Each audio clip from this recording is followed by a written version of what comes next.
So mga paps, musta pala? Ngayong araw pala, tuturo ko sa inyo kung paano mag-check or mag-troubleshoot ng mga suspension parts sa sasakyan nyo. So bakit ko gagawin itong video na to? Gagawin ko itong video na to para kahit paano kung sino yung makakapanood, meron silang guide kung paano i-troubleshoot yung mga suspension parts sa sasakyan nila.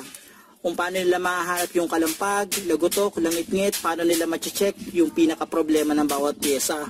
So, etong gagawin ko, kung may kulang man ako sa checking or sa troubleshooting, pwede nyo ilagay sa comment section. Tapos, lahat ng gagawin ko rito, kung gusto nyo matutunan kung paano baklasin yon, pwede nyo i-check yung sa YouTube channel ko, yung mga tutorial guide kung paano baklasin bawat pyesa na sinasabi ko rito. So, simulan na natin to dito mga paps. So, okay mga paps, unahin natin dito sa shock absorber. So, ito sa shock absorber, madali lang malaman kung may problema ito. I-check nyo kung merong tagas yan. Kapag may tagas yan, posibleng wala na yan, palitin na yan mga paps. Pero, isa pa sa way para ma-check to, yung bounce test. Itutulak nyo o idudi nyo yung, yung sasakyan nyo pababa, tapos bibitawan nyo, titignan nyo kung magiging matalbog yun. Kapag matalbog na yun, posible coil spring na lang ang nagdadala. Ito na lang. Ngayon, paano ba malalaman kung talagang gusto nyo makasigurado na talaga sira shock absorber? Ngayon, kapag ito binaklas nyo, itutulak nyo pababa yung yung pinaka shock absorber, titignan nyo kung aangat ito. Okay, sa mga gas type kapag lumaban ito, umangat ng gano'n, lumalaban, all goods pa yun. Pero pag hindi na umangat, wala na, patay na yun mga paps. Yung pag-check ng shock absorber dito sa harap ay same lang din sa likod, okay, sa rear shock absorber.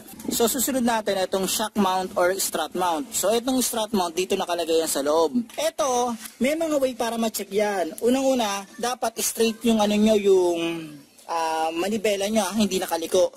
Kasi iniisip ng iba kasi, kapag nililiko yung manibela, umaangat, yung ito, akala nila hindi normal. Normal yan mga paps.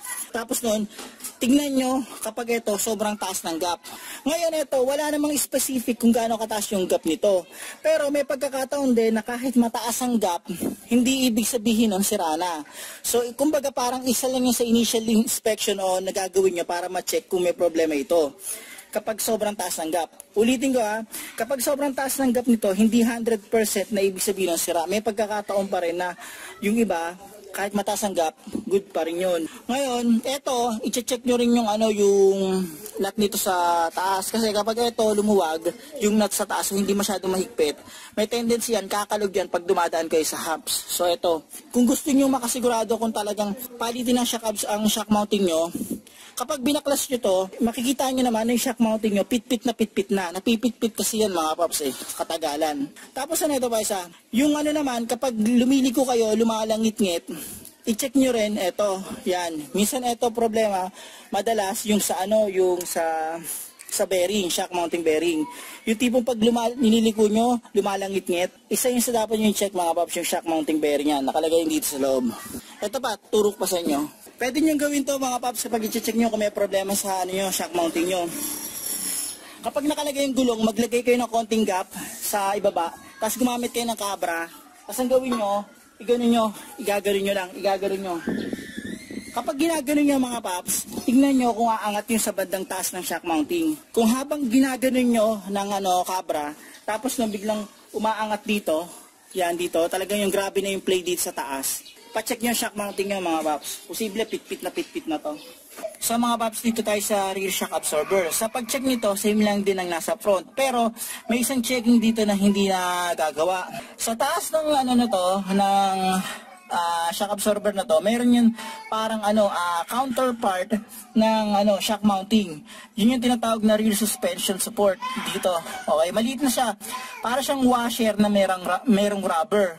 So yun, i-check nyo. Kapag yung rubber nung sirang-sira na, posible yung nagme-metal to metal na yun, nagkukos yun ng kalampag. Okay? So ang gagawin nyo doon mga paps, mas mainam, actual checking talaga yun mga paps. Makikita nyo naman yung pinaka-rubber nun kung pudpud na. So dito tayo mga paps sa tie rod end. Ngayon, sa tie rod end, ang una nyo i-check dyan, ito yung pinaka-boot. Yan, makikita nyo, visual inspection muna, makikita nyo kung may punit na yung boot na yan. Ngayon, pag punit na yan, mas mainam, mapalitan na yan. Ngayon ano pa isang indication yan. Kapag nakakabit kasi yung yung tie rod end, pwede nyo gawin nyo, iaangat yan, gaganunin nyo, aangatin nyo. Ngayon paano pag gusto nyo makasigurado kung may talagang problema yan? Kapag natanggal nyo na to, yung pinaka castle nut dito, tapos nakalas nyo na yung pinaka tie rod end yan, ganito gawin nyo. Halimbawa, natanggal nyo na yung pinaka rito castle nut. Ang gagawin nyo, ganito. Tataas niya yan. Titingnan nyo kung kakalog yan mga paps. Actual nyo tignan kung kakalog. Okay? So pag kumalog na yan, palitin na yan mga paps. Magkukos yun ng kalampag. Pero kung preventive maintenance naman, halimbawa hindi pa kumakalog, tas may budget naman kayo, sobrang lambot na lang nito, pwede naman kayo magpalit. Pero kapag kumalog yan, yun, nagkukos yun ng kalampag kapag nasa humps kayo. Okay? So tie rod end. Yan. So dito naman tayo mga paps sa may rack end. Ngayon sa pagche-check nito, ang gagawin nyo, halimbawa natanggal nyo na itong tie rod end. Ang gawin nyo, kapag nahawakan nyo na yan, tingnan nyo kung magkakaroon ng kalugyan yung play yan. Kasi may ball joint din sa loob yan. Gaganunin nyo, hihilahin nyo pa ganon para makita nyo kung kakalog. Pakita ko sa inyo to mga paps. So para malinaw kung may paliwanag sa inyo, ito yung yung pinaka rack end nya. So ito yung rack end nya, yan. Okay, so ito yung rack end nya, yan. Ngayon nakakabit yan dito, di ba? Ang gagawin yung diskarte dyan mga paps para ma-check nyo to, ganito. Nakikita nyo, may ball joint din yan dito. Ang gagawin nyo, gaganunin nyo yan. Hihilahin nyo pa ganon. Ganyan gaganunin nyo. Titingnan nyo kung magkakaroon ng kalog dito. Makikita nyo naman kung kakalog yan dito. Gaganunin nyo yan mga paps. Titingnan nyo kung kakalog dito. Tapos kung preventive maintenance lang din ang pag-uusapan. Halimbawa, binakalas nyo to. Tapos sobrang lang tutay na to. Sobrang lambot. At wala namang problema sa budget. Pwede na kayo magpalit. Dito naman tayo sa lower suspension arm or lower control arm. So sa lower control arm o lower suspension arm, merong tatlong parts yan. Meron niyang big bushing, meron niyang small bushing, saka meron niyang ditong ball joint. So ganito discarding ginagawa diyan. Ito kasi kapag may problema to, posibleng magkaroon kayo ng langit-ngit o kalampag, lalo na kapag nagpepreno kayo. Isa pa sa mga nito, nangyari kapag may problema to, yung kain ng gulong hindi tama, mali yung kain ng gulong. Ngayon ganito, ang discard rito, kuha kayo ng kabra, tapos kung i-check nyo yung big bushing, gamit kayo ng kabra, tapos ganito gagawin nyo. I-shoot nyo yun dyan, tapos gaganunin nyo. Yan, gaganunin nyo yan. Kapag ginanon-ganon nyo, pag sobrang laki na ng play nyan, i-check nyo, baka mamaya sira na talaga to, palitin na yan mga paps. Eto, nagkukos din to ng langit-ngit. I-observe nyo rin, kapag ginaganon nyo, tignan nyo kung lalangit-ngit yung part na to. Ito yung sa pag-check sa big bushing.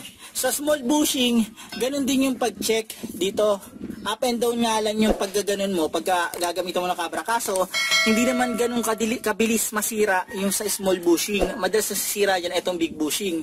So, pwede mong gawin dyan, ipaano mo na lang. Bili ka ng big bushing, ipamachine shop mo na lang. Diskarte nyo na lang mga paps. Ayan. Ngayon, yung sa ball joint naman ito, ang gawin nyo, i-check nyo yung yung pinaka dashboot niya kung may sira. So, paano mo malalaman kung may problema yan? Pakita ko. So, ito yung ball joint sa may lower control arm. Ito yan. Siya. Okay, so, paano malalaman kung may problema yan? Nagkukos ng kalampag. Ang gagawin nyo, ganito. Ito, gagawin nyo yan. Gagawin nyo. Titignan nyo kung kakalog to. Titignan nyo kung kakalog. Kapag ito kasi, katagalan, nagiging sobrang lambot na to. Ngayon, gaya ng sinasabi ko, preventive maintenance, kung sobrang lambot, gusto nyo, palitan nyo na. Pero kung gusto nyo sulitin ng pyesa, yan, ito, ang mangyari dyan, pag tumagal, kakalog yan. Yun yung nagkakos ng kalampag kapag dumadaan sa humps. Okay? So, ayan. Pakita ko rin sa inyo to. So, ito yung sa big bushing, yung sinasabi ko, mga paps. Kitang-kita na to. Ayan, laki na ng crack nito. Nagaganon ko na ng kamay ko. So ito, magkukos siya ng kalampag. Sinasabi ko kanina, gagamitan nyo ng kabra para ma-check nyo yung play. Sa case nito mga paps, yan, tingnan nyo, yan, kitang-kita, malaki na to. Ayan, malaki yan. Ganyan nyo i-check yung yung lower control arm nyo or yung lower suspension arm. So dito naman tayo mga paps sa stabilizer link. Ngayon sa stabilizer link, ito kasi mahaba, sa iba maikli. So dito, sa stabilizer link na to, Yan, sa pag-check nito, tignan nyo yung pinaka-boot niya kung sira na, yung dashboot niya rito. Kapag sira na yan, mas mainam mapalta na. Ano pa indikasyon kapag may problema to? Kapag dumadaan sa humps, nagkakaroon kayo ng ng kalampag, yan, i-check nyo rin to. Paano i-check to? Gaganyan yan, igaganon-ganon nyo. Tignan nyo kung mauusod nyo ng kamay to. Yan, kung kakalog yan. Kung gusto nyo makasigurado, halimbawa binaklas nyo yan, may ball joint rin kasi yan eh. Kapag ginanon nyo, titignan nyo kung kakalog to mga paps. Gaganon. Gaganon nyo. Gaganon ninyo. Yan. Pag ganon. Kung kakalog. Tingnan nyo rin kung sobrang lambot. Ngayon, as part ng preventive maintenance, kung halimbawa yung budget naman, tas sobrang lambot na, magpalit na kayo. Pero kung gusto nyo sulitin ang pyesa, pwede nyo antayin na kumalog na lang. Ayan.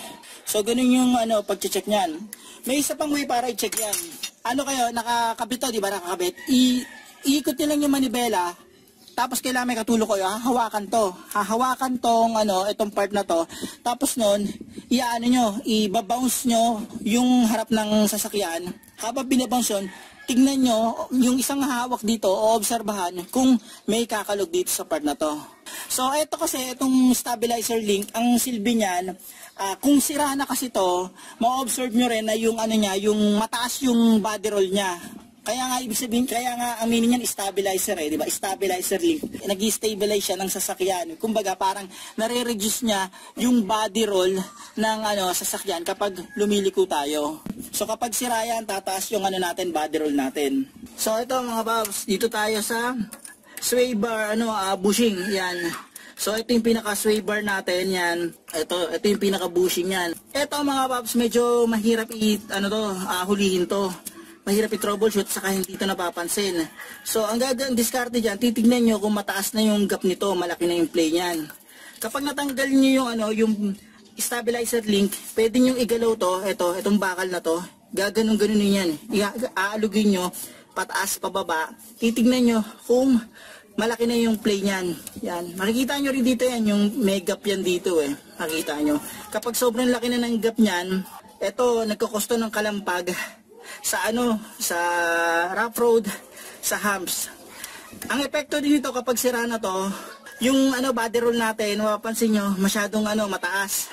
Okay? So nakakatulong yan para mapababa yung yung body roll ng sasakyan pag nagko-corner tayo. Gusto niyo i-check yung sway bar bushing nyo, pag tinanggal nyo to, yung stabilizer link, di matanggal na yan. Sa kabila rin side dapat tanggal. Gawin nyo, ganunin nyo. Pukpukin nyo, ganunin nyo, pukpukin nyo. Ganun-ganun ninyo. Tignan nyo kung masyadong tatama na dun sa part na yon, dun sa loob. So makikita nyan, kapag malaki na yung plane nyan, kakalog yan. Pwede nyo i-check yung mga video ginawa ko regarding dito. Makikita nyo naman yun eh. So yan, sway bar bushing at saka yung pinaka-sway bar nya. Okay? So dito naman tayo mga paps sa drive shaft assembly. Ganito mga paps, kapag ginaalog nyo yan, may konti talagang play yan, normal yan. Okay? Huwag lang yung sobrang lakas talaga ng alog. Pero pag may play na konti, normal yan. Ito, ang problema nito, kapag nililiko nyo yung manibela nyo pakaliwa or pakanan, tapos biglang may knocking sound, ipapacheck nyo itong CV joint nyo at saka yung tripod tripod bearing nyo. Ngayon ito, i-check nyo rin to kapag ito nabutas na, tapos lumabas yung grasa niyan o napasukan ng tubig, malaki posibilidad mga paps na bababa yung lifespan ng CV joint nyo at magkokos yun ng katagalan, magkokos yun ng knocking sound kapag nililiko nyo yung manibela. Ang diskarte nito mga paps, ganito. Kapag i-check nyo yung CV joint nyo kung okay pa, kung mabaklas nyo to, nabaklas nyo na to, ang gagawin nyo, i-check nyo kung matigas pa yung pinaka yung pinaka CV joint nya. Okay? Kung talaga matigas pa, lumalaban pa. Makikita yan kapag binaklas nyo. Ngayon, kapag matigas pa yon, all goods pa yon. Pero kapag sobrang lambot or sira na yung mga pinaka yung ball race nya, yung mga bilog-bilog nya, papalta na tong yung CV joint, ire-grease at saka ire-repack to mga paps. Ngayon, doon naman tayo sa bandang tripod bearing. Ito yung side ng tripod bearing. Ngayon, ito, gaya na sinasabi ko dati, nyo rin yung boot nito. Kasi bakit? Kapag ito, nawala na yung grasa niya at napasukan ng tubig, mas bibilis yung lifespan ng tripod bearing natin. Kapag nasira tripod bearing, hindi na aandar ang sasakyan. Posible rin mga paps, halimbawang nasira na talaga yung tripod bearing niya, umaalog-alog na, posible magkaroon din yun ng kalampag. So, i-check nyo yung pinaka tripod bearing nito sa loob. So mga paps, ito, dito naman tayo sa intermediate shaft. Kapag nililiko nyo, tapos may lagutok, tapos minsan naman nawawala, ipa-check nyo rin tong intermediate shaft mga paps. Kasi meron yan ditong U-joint, i-check nyo baka mamaya nag-i-stack up o sira na. So ito, intermediate shaft mga paps. So dito naman tayo sa brake caliper. Ito sa brake caliper, kapag may problema sa mga parts nito, nagkakosto ng kalampag or lagutok. Kapag ito, halimbawa ito, dito tayo sa caliper pin, kapag yung caliper pin natin nag-i-stack up na, hindi na siya bumabalik, hindi na siya pumapasok, steady na siya. Posible magkaroon to ng kalampag or lagutok kapag nagpe-preno tayo. Isa pa sa mga nito, dapat yung check. Ito, importante ito mga paps. Yung brake shim, ito yung brake shim, yung pinaka parang lata niya. Kapag wala yan, may pagkakataon na kapag inaalog nyo yung pinaka brake caliper nyo, tok tok tok tok, gumagano yan mga paps. Kapag wala yung brake shim yan. So yan, i-double check nyo yan mga paps. Tapos ito mga paps, check nyo yung backing plate. Baka mamaya yung backing plate tumatama yan dyan. Ito hindi naman kalampag or lagutok. Kumbaga mag-i-squill yan. Parang may tumitili kapag tumatama to. Ngayon ito pa isang check nyo. Yan, yung pinaka-kamot or pinaka-gas-gas niya dito sa brake sa brake disc. Kasi ito kapag meron niyang ganyan, nagko-cause siya ng squeaking sound. Ito, yung parang tumitili. Ito, may ginawa lang ang kalokohan kaya nagkaganyan pero papayos ko rin yan. Same lang din sa likod, yung brake shoes at saka brake drum. Ngayon yung brake drum kapag sablay na yon, kumbaga parang maalon na siya. Kapag pinapreno nyo, posible makarinig kayo ng squeaking sound or minsan nagtotok na tunog. Okay? Pero madalas, squeaking sound siya, yung parang tumitili kapag pinapreno mo. So ipapacheck nyo yung yung pinaka brake drum nun, kung marami ng gas-gas or marami ng yung ganyan, yung kamot. So ipapa-replace nyo lang yan mga paps. So dito naman tayo sa steering rack assembly or rack and pinion assembly. So pakita ko sa inyo paano i-check yan. So ito yung pinaka-steering rack assembly or yung rack and pinion. So paano ito i-check kung may problema? Tingnan nyo ito mga paps ha. May dalawang side yan. Ito yung sa manibela, ito yung sa kabilang side. So ito yung sa passenger side. Ang gagawin nyo ganito, kapag natanggal nyo na yung castle nut dito sa tie rod end, dito nakalagay yung tie rod end dito mga paps. Ang gawin nyo, tanggalin nyo yung pinaka-boot nito, tanggalin nyo yung boot, tapos gagawin nyo ganito. Nakakabit yan, di ba? I-observe nyo to. Etong part na to, hahawakan nyo, kakalugin nyo yan. Bakit dito sa side na to? Kasi dito nakalagay yung pinaka-bushing yan, yung plastic bushing yan. So, gagawin nyo, gagawin nyo yan. Aalugin nyo, titingnan nyo kung malaki na yung play yan.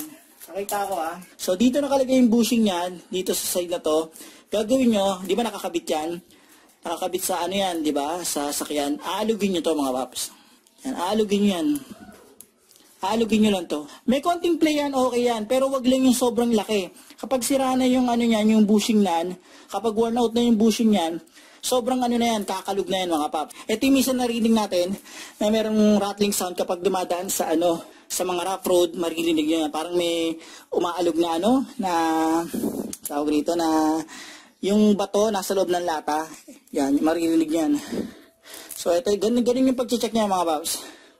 Dito naman tayo sa bandang pinion. Ngayon dito nakakonekta yung yung intermediate shaft natin papunta sa manibela. Isa ito sa titingnan nyo kung merong lagutok o kalampag na medyo nahihirapan na kayong hanapin kung saan problema. Kapag binanggal nyo to, binaklas nyo yung pinaka-pinion yan, makikita nyo merong bearing yan. May bearing yan dyan. Tingnan nyo kung yung bearing yan okay pa. Okay? So dito, titingnan nyo yung bearing yan. Isa pa sa i-check nyo, ito, yung adjustment nito. Ito, lagi ko sinasabi to Kapag ito, sobrang luwag ng adjustment, sigurado magkakaroon kayo ng kalampag or lagutok.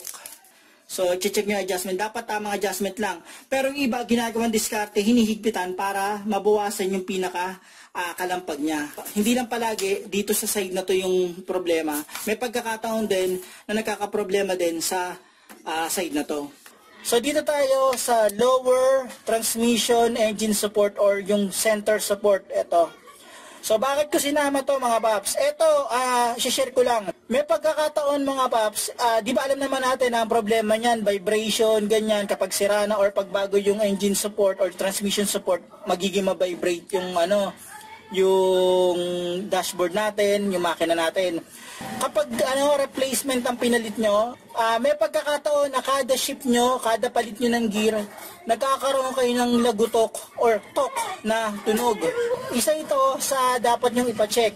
Kaya hanggang sinasuggest ko hanggat maaari, original ang bilhin nyo kasi pag replacement, kadalasan ganun yung nangyayari. So mga paps, dito naman tayo sa wheel bearing. Kapag halimbawa umaandar kayo sa expressway or mabilis sa takbo nyo, tapos yung naririnig nyo na habang tumatagal, habang bumibilis, lumalakas yung ugong parang tunog na helicopter, yung lumalakas, tapos pag binabagalan nyo, nawawala.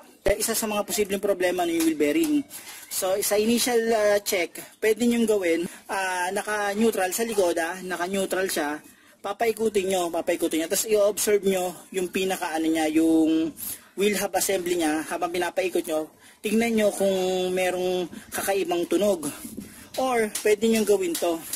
Ganyan hawakan nyo to, tapos gaganon nyo. Ganyan. Gaganon nyo, titignan nyo kung merong play, kung may uugang ganon. Okay? Yun, lang yan kumbaga parang initial check-up lang yun. Pero, ang pinaka best way talaga para malaman kung may problema sa wheel bearing, yung sinasabi kong ugong habang bumibilis.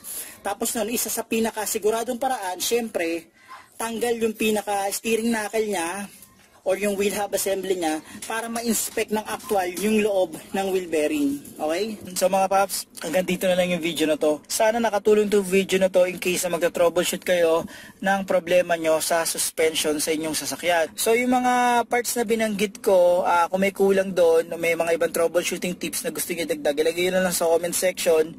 At saka yung mga parts na binanggit ko, kung gusto nyo matutunan kung paano baklasin yun step by step, i-check nyo na lang dito sa YouTube channel ko. Halos lahat ng parts na binanggit ko, meron tayong tutorial guide kung paano ito baklasin at kung paano ito palitan. Mga paps, huwag nyo kalimutan i-like at subscribe ang channel ko para makagawa pa ako ng ganitong basic na video.